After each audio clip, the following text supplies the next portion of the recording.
ada tim internal gue yang satu tim sama gue pernah ngebawa duit lari dari sponsor. Gue pernah juga karena saking kita bedanya sama kepala, ya akhirnya kita berdua ngelepas eventnya. Floor director di TV itu kurang lebih kayak yang mengatur masuk keluarnya artis. Sebagai event planner, kalau misalnya sukses, menurut gue nggak cuman ngomongin masalah eventnya berjalan dengan lancar. Event itu gue cuman persiapkan selama 1 minggu. 1 minggu? Iya.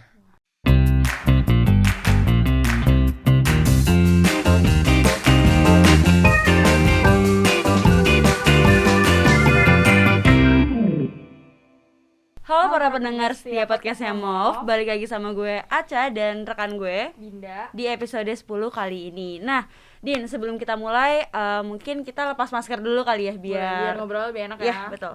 Nah, oke. Abis kita buka masker nih, kita pakai hand sanitizer dulu dong. Iya, tentunya. karena masih pandemi ya. Ya, boleh kalian juga. Oke.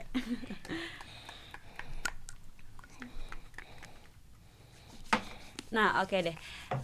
Di episode 10 kali ini kita bakal ngebahas seputar how to be an event planner nih. Oke, tapi sebelumnya gue mau ngingetin dulu mungkin buat yang belum dengerin podcastnya MOV, bisa langsung dicek nih di YouTube, Spotify, dan Anchor-nya Music of Occasion dengan keyword podcastnya MOV. Nah, Din, kemarin kita udah di episode 9 nih, kita udah kedatangan musisi yang keren banget nih. Udah nonton kan? Udah dong. Episode 9, iya. JJ kan. JJ, betul banget. Nah, di episode 10 ini kita juga pastinya nggak kalah keren nih ngundang narasumbernya nih.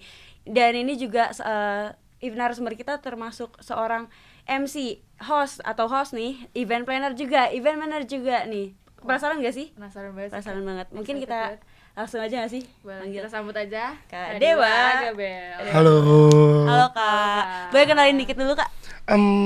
Gue Dewa Gabel. Sebetulnya kalau ngomongin event planner itu karena gue di belakang panggung, jadinya lebih ngomonginnya kayak mungkin gue organizer ya. Oke. IO-nya kali ya. IO. Oh iya.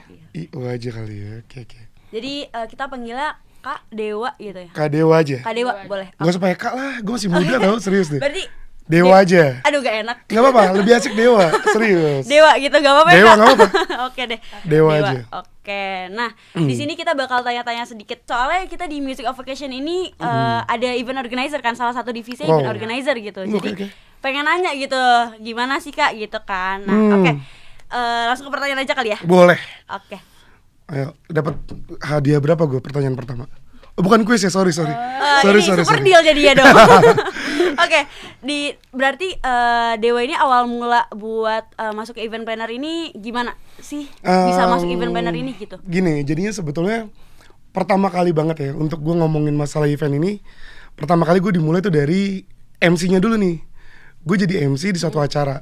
Oke. Gue jadi MC di suatu acara dan tuh gue dimulai dari SMP. Gue nge-MC dari SMP di acara-acara kecil sampai acara-acara besar juga.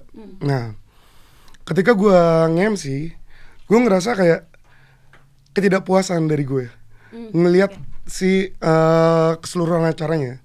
Jadi akhirnya kayak gue, aduh nih lightingnya kayaknya harus bisa lebih bagus deh kalau dari ini. Terus susunan acaranya kayaknya terlalu Kurang gitu. kurang banget. Terus gue bisa juga kadang-kadang ngeliat, aduh ini kenapa gak ada LO-nya gue. Terus gue MC kok gak di brief sesuai dengan acaranya. Jadi gue pengen banget, akhirnya gue tuh berpikir kayaknya diri gue sendiri ini lebih pengen mengatur acaranya. Oke. Bukan lebih pengen jadi MC-nya. Gue lebih pengen jadi punya acara yang perfect, Oke. bukan jadi MC yang perfect, kayak gitu loh kurang lebih. Jadi karena ngelihat dari MC dan Dewa nih ngelihatnya kayak oh kurang nih gitu. Jadi kayak pengen ngatur gitu ya. Iya, jadi gue kayak greget. Ih, ini harusnya setelah Gini ini nih, gini gitu. nih, Oke. pasti akan lebih bagus. Iya. Jadi kayak gitulah mulanya. Nah, oke. Kan pasti Dewa ini udah sering banget kayak ngadain suatu acara gitu kan, Betul. kayak event planner gitu, udah sering banget karena pasti ada pengalaman ya dong di balik itu. Kayak apa aja gitu pengalamannya yang udah didapat dari Oh gini, acara event planner itu. gue pernah ngadain satu event, mungkin emang kurang terkenal ya, tapi itu sebetulnya big event banget. karena budgetnya itu emang sampai beberapa M ya. Itu ada di Freedom Fest namanya. Emang nggak begitu terkenal karena gue pengen bikin dulu tuh ada festival di luar namanya Woodstock Oke. Woodstock Festival. Jadi orang tuh semua berbaur di sana, bisa nginep sampai yang namanya mereka itu tuh ngecamp di dalam acaranya. Kayak ini ya, kayak yang lagi di luar tuh Coachella gitu ya, Kak? Coachella juga mirip, tapi kalau zaman dulu itu Woodstock pertama Oke, banget oke. gitu di era 2000-an ke belakang. Ya mohon maaf ya, jauh ya berarti. Ketahuan ya? Nah, jadi di situ gue kayak ngebayangin Indonesia ini kayak lahan yang sebetulnya banyak banget lahan yang bagus, Iya. perhutanan banyak dan segala macam. Akhirnya gue ngebuat satu event sebelum Lala Fest ada. Oke. Lala Fest yang kemarin di Bandung diadain, sebetulnya sebelum itu ada, gue udah ngadain yang seperti itu mirip, Oke. persis bahkan. Jadi itu adalah pengalaman pertama gue ngebikin event. Oh, itu pengalaman pertama bikin event Acara sih? besar, acara besar seperti itu ya. Dari yang namanya dari titik nol sampai bagaimana promotion dan segala macam, itu gue belajar dari situ. Nah, emang di situ banyak banget kekurangannya, bahkan sampai teman-teman di sini juga nggak tahu kan. Iya. Padahal di situ tuh 20 artis selama 2 hari. Oh ya? Dan 20 artis bukan maksudnya bukan talent yang band kecil atau gimana ya, tapi band-band besar semua. Tapi emang ternyata di situ gue belajar banyak hal. Akhirnya ya gue sekarang ini lebih banyak memperbaiki sih untuk gitu ya, Kak? skema eventnya, algoritmanya. Gue baru menemukan itu ya di 5 tahun atau 6 tahun kebelakangan ini. Oke. Kayak gitu. Event planner Dewa juga udah di mana-mana gitu ya jadinya? Alhamdulillahnya saya juga dipercaya untuk di beberapa stasiun TV untuk bisa memegang program spesial mereka sih kayak gitu. Sempet lihat waktu itu Kak Dewa itu megang ini ya, apa yang HUT Indosiar atau Oh, iya. SCTV juga gitu. Betul, itu betul. sebagai apa, Kak, kalau boleh tahu? Floor director. Floor director. Jadi kalau floor director di TV itu kurang lebih kayak yang mengatur masuk keluarnya artis, Oh gitu. terus yang mengatur blocking, mengatur pokoknya keseluruhan yang ada di panggung. Setelah kita dapat komando dari director kamera, kurang lebih kayak gitulah. Jadi dari director kamera ke kita, baru ke artis. Oh gitu. Kayak gitu. Jadi kakak yang ngatur artisnya gitu ya intinya gitu. Bisa Kurang lebih dibilang gue suruh-suruh lah. Iya, oh gitu. Astagfirullahaladzim, enggak lah gitu. Bercanda ya. Oke. Lanjut. Gue mau nanya nih Kak, tadi kan awal mulanya lu cerita kalau lu tuh mau jadi event organizer yang event planner yang baik juga kan. Nah, emang tugas dan tanggung jawab seorang event planner yang baik tuh kayak gimana sih menurut lo? Menurut gue, Ya. sebetulnya kalau menurut gue sendiri ya, event planner yang baik itu dia step by stepnya tuh tertata. Dari pra, main event, sampai ke pasca. Tertata semua. Nah, dari pranya ini sebetulnya yang jarang orang perhatiin adalah promotion. Jadi publisher itu yang menurut gue selalu akhirnya setelah kejadian yang sebelumnya yang gue cerita tadi itu, gue ngebuat satu skema lagi. Kalau di event itu ada budget yang lebih besar daripada eventnya tersebut. Maksudnya budget productionnya. Yaitu apaan? Ya publishingnya. Seperti mengiklankan, terus media luar ruang misalnya kayak baliho atau segala macam. Kayak gitu-gitu tuh perlu banget ternyata. Karena apaan? Sebetulnya event yang sebagai event planner, kalau misalnya sukses menurut gue nggak cuman ngomongin masalah eventnya berjalan dengan lancar, tapi objektifnya yang mungkin mendapatkan keuntungan, terus keramaian dari sponsor bisa tetap percaya sama kita, itu lebih penting menurut gue. Dibandingkan cuman eventnya berjalan doang. Karena kalau misalnya udah di hari H, semua itu gampang. Serius. Kalau misalnya di pra-eventnya kita jelas, flow mekanismenya kita atur sesuai dengan tertata rapi. Ketika main event, ya kita udah merem aja. Udah tinggal kita nikmatin aja eventnya seperti apa. Karena udah berjalan dengan lancar gitu ya dari pre-event, iya, dari produksi gitu-gitu. Iya, ya, Kak? betul. Oke, kalau tadi kan tanggung jawab nih. Kalau misalnya dari dalam diri kitanya sendiri, kalau skill dan kualifikasi apa sih kalau misalnya gue mau jadi event planner yang baik gitu? Gue sih nggak bisa bilang kualifikasi kali ya, tapi kayak lebih ke jam terbang Oh, wow. gitu sih. Karena gue aja tuh bukan orang yang backgroundnya ada di situ sebetulnya. Background gue malah pertama kali adanya di F&B, sebetulnya kayak gitu. Nah, background gue di F&B, terus gue masuk ke dalam ranah MC itu karena hobi doang. Terus akhirnya gue bisa jadi MC karena gue bisa jadi event planner ini karena gue sering banget nge-MC. Oke.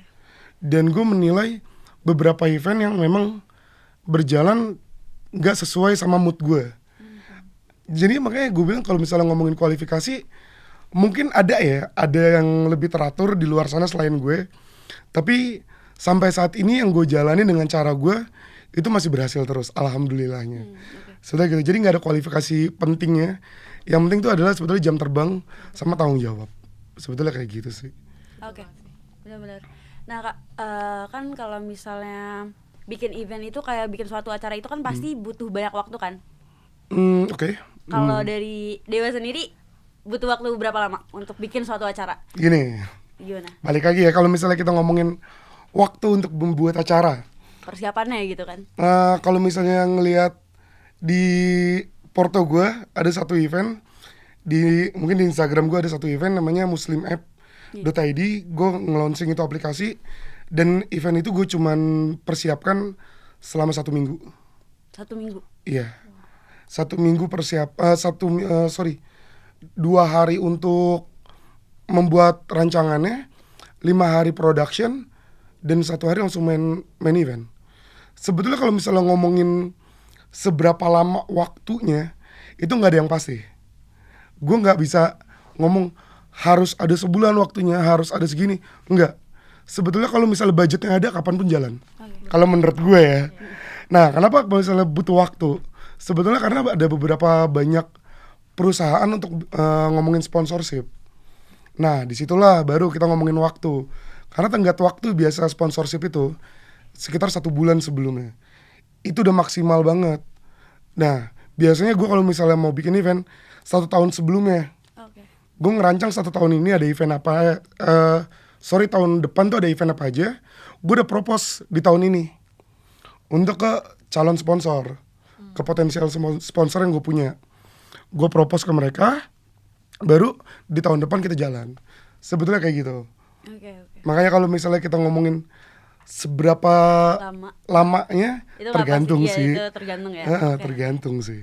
Nah, menurut kakak nih, kan kakak pasti punya tim dong di dalam event kakak ini. Iya. Punya tim. Nah, menurut kakak tim yang bagus itu gimana sih Kak? Tim yang kayak kompak gitu, yang kakak pengen udah sesuai atau belum kayak gitu? Sampai saat ini kalau ngomongin tim, saya tuh bekerja sekitar 2 atau sampai 3 orang doang. Selalu kayak gitu. Iya. Untuk membuat di awal. Karena gini, semakin banyak kepala semakin susah untuk menyatukannya. Benar. Gue selalu berpikir kayak gitu. Jadi akhirnya kenapa gue bilang gue event planner kenapa kemarin kayak gitu? Ya karena gue mau eventnya sesuai dengan yang gue mau dulu. Setelah itu di brainstorming lagi sama 2 teman gue ini nih. 2 teman gue ini yang membatasi kemauan gue. Jangan kayak gini, Wak, coba lu kayak gini deh, takutnya budgetnya nggak sampai. Kurang lebih kayak gitu-gitu. Kalau nggak kayak, Wak, ini boleh nggak diubah? Kayak lebih ngomongin si kepalanya tuh selalu pengen di gue sama temen gue nih ada 2 orang doang. Karena gue kalau ngomongin budget gue jelek. Jujur aja, gue kalau ngomongin budget gue jelek. Gue bukan yang ngomongin jeleknya, gue bukan nggak bisa ngitung, tapi gue pengen selalu acara itu seperfect mungkin. Sampai akhirnya gue nggak berpikir budgetnya itu seberapa banyak. Nah, ada 1 orang yang selalu menahan gue, rekan kerja gue juga, yang selalu ngomong, bisa nggak, Wak, ini lebih dikurangin lagi kayak gini, diganti yang kayak gini aja, kayak gitu. Jadi kalau ngomongin kerja tim, gue tuh palingnya 3-4 orang, tapi di hari H baru gue rekrut untuk beberapa orang untuk nanganin eventnya. Gitu. Jadi lebih banyak volunteer sama krunya sih. Gitu. Tapi kalau misalnya kita tim promotor atau IO-nya sendiri, palingan gue 3 atau 2 orang doang. Baru bertiga gitu buat ngatur di awalnya dulu gitu ya Kak? Dari pre-event berjalan, baru pas lagi udah H-3, H-4 baru kita kan gerakin banyak orang lah di dalamnya. Main timnya gitu ya Kak sebenarnya. Ah, Oke, aku mau nanya nih Kak, kalau dalam mengatur suatu event itu ada gak sih hal krusial yang kayak gak boleh miss nih? Apa sih itu Kak? timeline sih, Timeline. timeline event. Jadi gue tuh selalu buat kayak gini. Di awal selalu buat konsep eventnya dulu nih. Buat konsep event, bla bla bla bla bla dan segala macam. Setelah itu, setelah kita bikin konsepnya, kita nggak usah jabarin dulu nih. Tapi kita bikin dulu timelinenya. Jadi timeline yang gue maksud itu, misalnya event kita di 2 bulan ke depan, berarti masih sekitar ada 8 minggu, 2 bulan ke depan. Berarti di minggu ini kita harus targetnya menyelesaikan proposal. Di target kedua kita udah menyebar proposal misalnya kayak gitu. Di ketiga kita udah mendapatkan kepastian dari sponsor berapa banyak dan segala macam. Di minggu keempat kita udah mulai bisa nge-publish. Sebetulnya yang krusial itu adalah membuat timeline dan sesuai dengan timelinenya. Deadline-nya gitu ya. Iya, sesuai dengan deadline benar. Tapi berarti kalau misalnya ada acara kayak gitu emang yang paling lama untuk dikerjain tuh proposal kayak buat dimasukin sponsoran gitu ya Kak?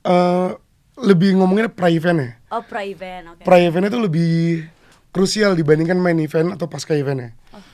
Karena adanya main event itu kalau misalnya Pra-event ini pra-eventnya berjalan dengan sesuai stepnya. Itulah sebetulnya kayak emang agak rumit ya kalau ngomongin panjangnya tuh, rentetannya panjang banget. Oke, gue mau nanya lagi nih Kak.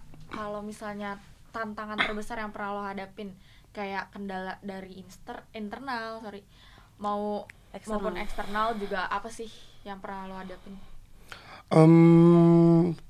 Ada tim internal gue yang satu tim sama gue pernah ngebawa duit lari dari sponsor. Kalau kayak Dan gitu, nominalnya itu sekitar ya ratusan juta lah. terus kalau kayak gitu gimana tuh Kak? Kan kalau itu ngaruh ke event juga kan, maksudnya buat ke acaranya gitu, jadi Iya. kan ngaruh banget kan. Kebayang kan? Kebayang dong. Kebayang banget. Kebayang kan? Sebetulnya jadi kalau di gue itu biasa ada sistemnya gini. Gue punya investor untuk membuat event ini dulu. Sebelum ada budget dari sponsor. Jadi sebetulnya gue udah punya budgetnya nih. Tapi bagaimana cara gue mengembalikan uang tersebut? Oh ya. Sebetulnya kayak gitu. Jadi dia membawa kabur duit 500 juta itu dari sponsor, nggak sampai ke kita.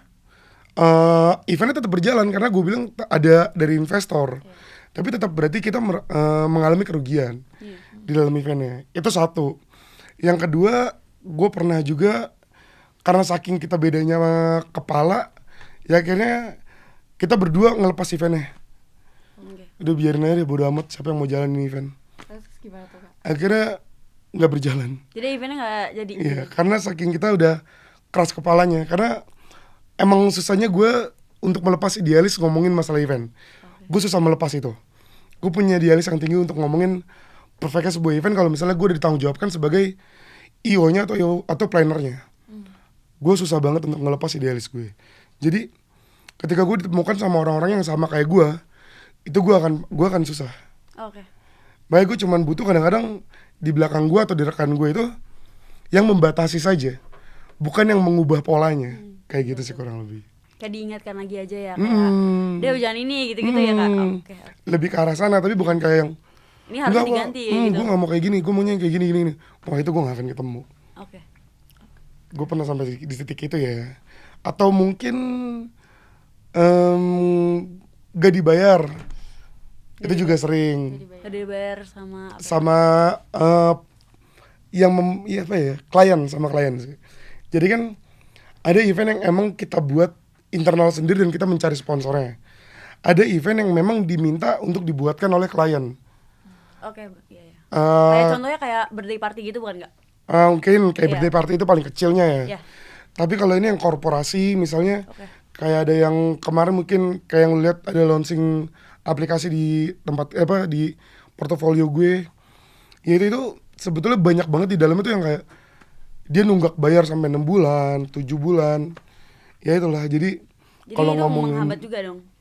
Kalau ngomongin menghambat sih enggak ya, tapi saya diteror kayak buronan sama vendor tuh udah sangat sering terjadi sih. Nah, kan di sini nih mau nanya juga nih, gue mau nanya nih, kan tadi udah diomongin kan kalau misalnya ini ada salah satu divisi IO nya juga, tips menjadi event planner yang baik dan benar. Tipsnya? Tips. Tadi gue, soalnya Dewa kan udah kayak event planner tuh kayak pengen perfect ini apa segala macam, dan alhamdulillah tadi nggak ada kendala kan selama menjalani acara gitu kan. Iya. Kayak tipsnya gitu. Kalau ngomongin tips sih lebih perbanyak melihat ya. Banyak melihat. Lebih banyak melihat keluar. Maksudnya lu bisa datengin, apalagi sekarang untungnya endemi ya, lagi peralihan nih. Udah mulai banyak banget event-event di luar sana. Iya, Nah, mulai banyak melihat event-event tersebut deh.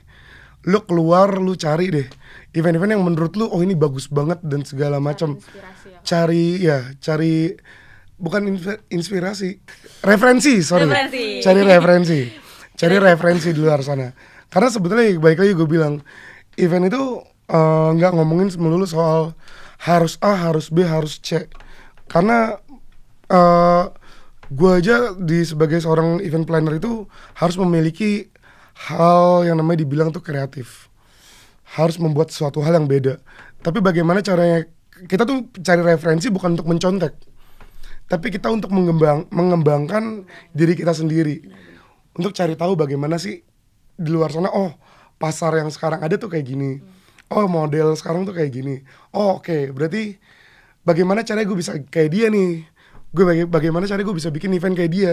Cari tahu lagi di belakangnya. Oh ternyata rentetannya selama berapa bulan terakhir dia udah bikin pre-sale tiket segala macem dan bla bla bla bla bla. Oh lu masukin, terus mungkin lu terkesima dengan cara dia menjual tiket yang bisa langsung habis. Ya lu cari tahu cara dia menjual tiketnya. Kok dia bisa sih ngundang artis sebanyak itu? Ya mungkin lu belajar lagi. Oh bagaimana cara gue ngelobi talent biar harganya bisa murah, misalnya kayak gitu. Atau misalnya ya pokoknya banyak sih. Jadi lu lebih sering banyak melihat aja sih. Poinnya sih itu. Ya, banyak mencari referensi gitu ya. Lebih banyak mencari datangin kayak kan sekarang juga lagi banyak offline gitu ya. Bener. Jadi mumpung lagi momennya nih, banyak banget nih event off air. Iya benar. Datangin aja gitu ya Kak, kayak datengin, lu nikmatin acaranya. Kalau gue udah datang ke event, udah bukan yang kayak wah gila seru, udah nggak kayak gitu kalau sekarang. Udah kayak jadi ya malah lebih ke mikirin kok bisa ya kayak gini ya. Jadi kalau misalnya ini gitu ya, buat kayak gini bakalan bagus deh kayak gitu-gitu. Jadi udah di fase yang kayak gitu. Coba deh teman-teman buat yang bisa berpikir kayak gitu, gue yakin lu besok tuh pasti akan jadi lebih hebat daripada orang tersebut yang lu tonton. Gue yakin kayak gitu. Semoga ya. Jadi kita bisa masuk ke ini dong. IO nya Kakak dong. Iya. Aduh, IO gue nggak begitu bagus. Nggak apa-apa. Volunteer ya. Mau lagi. Padahal gue udah jual rendah loh gue. Abis tadi kan katanya belum ada ini ya, belum gagal gitu, belum ada kan, belum pernah kan. Tapi Move harusnya bikin acara dong. Nanti tunggu. Kapan nih? Makanya kita belajar dulu. Oh iya deh. Nanti gue bantuin. Seru. Janji gue. Nih gue record ya. Iya gue bantuin. Gue bantuin serius. Kita nanti mau ada acara loh Kak. Dari 0 sampai 100-nya gue bantuin. Bener ya? Iya, gue bantuin ya. Mantap. Gue bantuin, bukan gue penanggung jawabnya, jangan sampai. Tenang, yang penting udah dibantuin Kak Dewa, udah aman dong. Ya amin. Amin. Bukannya aman. Sponsornya udah aman, brandingnya aman berarti kan? Amin. Amin, jangan aman. Amin. Oke. Nah, tadi udah banyak tanya-tanya juga nih. Nah, Kak Dewa. Ke Dewa nih tadi kita udah banyak nanya-nanya, udah dikasih tips juga, udah dikasih tahu tanggung jawab gitu kan, udah dikasih tahu juga belakang-belakang kalau misalnya bikin suatu acara itu kayak gimana gitu kan. Nah, mungkin aku mau main games. Balik ice breaking. Seru. Games ya. Games apa dulu nih? Jadi ini gak ada di briefing nih games nih. Emang kenapa move gini? Oke, gas. Jadi gamesnya namanya Would You Rather. Jadi nanti kita kasih 2 pilihan dan lo harus pilih salah satu dari pilihan itu. 2 pilihan itu. Oke. Enggak. Boleh dong, siap. Kan lu nanya dong, enggak? Siap dong. Iya, oke, siap. Oke. Kan Dewa kan udah sering banget pastinya meeting nih. Ya kan? Ya. Lebih milih meeting di kafe atau di kantor? Kafe. Kenapa? Gue bukan orang yang suka ketegangan. Oke. Jadi gue lebih seneng ngobrol santai. Meeting itu menurut gue brainstorming yang bisa ngomonginnya sambil ngopi, sambil nyantai. Karena kalau misalnya tegang-tegang banget, hey, kita kerja di dunia kreatif, jangan tegang-tegang. Ya, buat- Sorry ya, maksudnya kita bukan ngomongin kayak mungkin TNI atau kepolisian. Jadi kita mengikuti bapak, bukan kayak gitu. Kita harus punya diri sendiri yang membuatnya. Harus banyak kayak kreatif juga. Kalau misalnya di luar kan jadi banyak inspirasi Nah, gitu kan. Tapi kalau di betul. kafe kan ngeluarin uang. Nah, Kafe sendiri ngeluarin uang nggak? Oh, enggak juga. Enggak kan ya? Enggak tahu deh. Oke, lanjut. oke. Sekarang kan peralihan pandemi tuh udah banyak event offline ya. Kalau menurut lo sendiri mendingan event online apa event offline sih? Kalau ngomongin mending ya, gue mendingan online. Kenapa tuh? Gue sebagai yang ngejalanin ya, enak, Nggak ribet. Udah. gak ribet, duitnya gede. Cuman lewat Zoom. Iya, nggak ribet nyari masa bohongan aja gitu. Kalau ngomongin enak ya, tapi kalau misalnya gue menikmati event off air, Sama sih. tetap gue menikmati event off air karena vibe-nya nggak sampai. Feel-nya Iyalah, jauh banget. ya bener. Lu Sebagai nontonin, pembuat acara ya, pasti sorry ya, mendingan gue nonton streamingan aja di YouTube yang udah ada. misalnya bener. daripada gue nontonin di Zoom. On Orang-orang cam, teriak ya juga kan? gak kedengeran. On cam, di mute lagi kan? Iya, di mute semua kan. Oke. Gimana cara ngobrol? Mendingan offline ya. Iya, padahal offline kan off air tuh seru tuh. Jadi emang ada plus minusnya lah gitu ya. Kadang-kadang lu bisa ketemu calon pasangan lu, ya asik. Tapi emang off air emang yang lagi ditunggu-tunggu banget dan emang rame banget ya. Betul. Sekarang tuh kayak We The Fest, Betul. kayak Lala Fest ada lagi nggak ya? Belum tahu sih, tapi yang besok tuh Synchronize, Synchronize. Synchronize. terus DWP Gen tuh. Iya, DWP baru Main keluar lagi ya. Itu pasti lagi rame-rame banget kan sama yang kayak off air gitu karena udah lama juga gitu kan. Betul sekali. Oke, nah tadi udah ngobrol juga nih tentang tim. Kalau Dewa sendiri kalau misalnya disuruh pilih, mending tim yang responsif tapi kurang responsif tapi bertanggung jawab atau tim yang gercep tapi sering miskomunikasi? Boleh gak gue gak usah milih kalau yang itu? Kenapa tuh? Nggak, kayaknya gue gak suka dua-duanya. Tapi Tapi lebih mending yang mana lagi?